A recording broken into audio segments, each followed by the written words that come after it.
Ahoy there, mateys. There be open water ahead.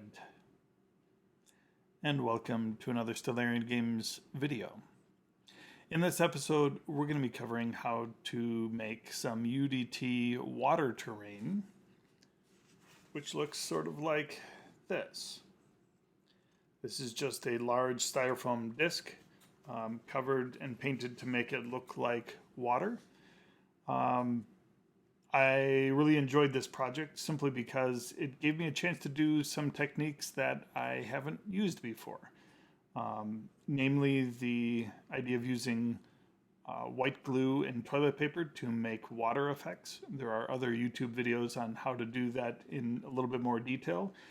This one will cover how I use that technique to make a UDT, so it's a little bit more limited scope of the toilet paper glue methodology, but at the same time it's kind of constraining to do it in a 2-foot circle compared to working it into a beach or an actual diorama of sorts. So in this video we're going to be covering how to make this UDT, and let's go to the table and see how it's done. Okay, for this project we're going to use 1-inch XPS foam. Just cutting it out into a 24-inch circle. I've traced some of my previous UDTs onto this just so I have a template. Now I'm pouring some white glue, quite a bit of white glue, onto the surface of the board. Painting it on with a paintbrush so that the whole thing is kind of soaking wet with white glue. I have some pre-separated chunks of toilet paper that I'm placing all around the board, and then I'm pouring watered down white glue on top of it and then coating another layer of toilet paper.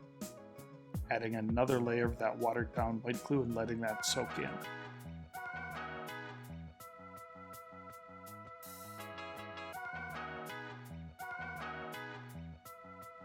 I'm taking some gloves and using my hands to just try to smooth out all of the edges of the toilet paper so that you can't see the seams between the squares of toilet paper. And I'm coming along with a chip brush and trying to push the toilet paper and white glue mixture to form into kind of concave waves in ridges so that it has sort of a wind-blown effect across the board.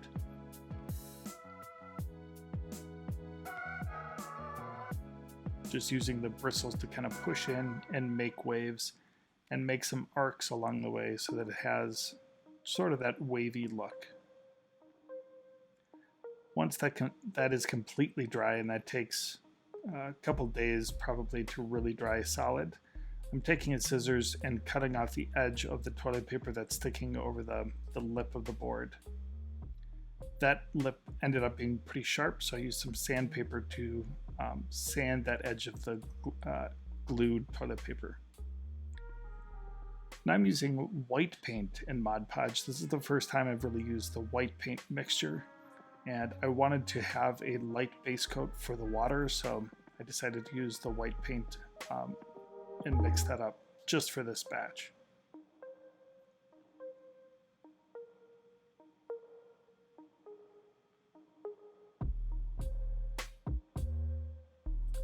Now I'm starting the painting process, and I'm starting with kind of a tan color around the edge, kind of almost a forest green in the middle, and then adding some black to that to make a kind of a deeper, darker center.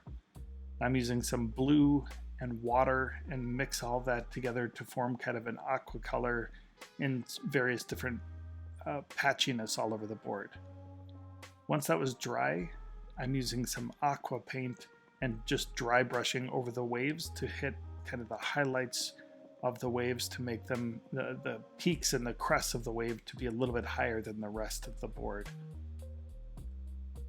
Also using some blue to fill in some of the recesses and give it some different color as well.